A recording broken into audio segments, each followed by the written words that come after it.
Siap ketam buttermilk. Jom kita layan cara buatnya. Untuk buat ketam buttermilk, ni bahan-bahan dia: bawang, bawang putih, cili padi, kari, daun kari, of course butter, dan sedikit bancuhan tepung jagung dan susu cair.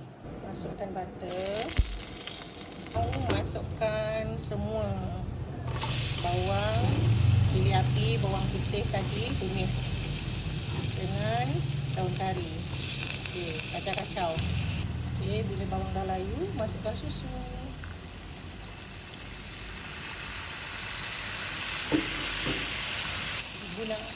Ibu nak buat yang versi berkuah sikit sebab abah nak kuah. So banyak sikitlah susu dah.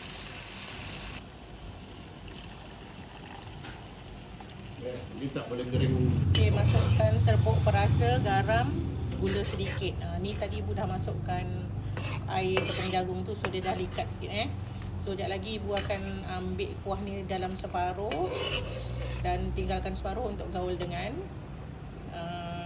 ketam. Sebab abah nak berkuah kan, nak berkuah kita ambil kuah tu separuh keluar. Okey, ketam dah digoreng dengan tepung sikit tadi lah. So gaul-gaul.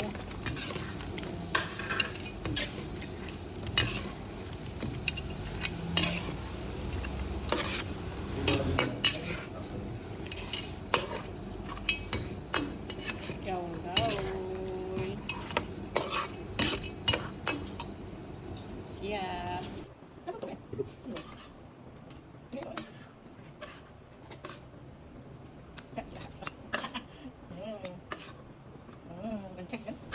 Siap ketam buttermilk.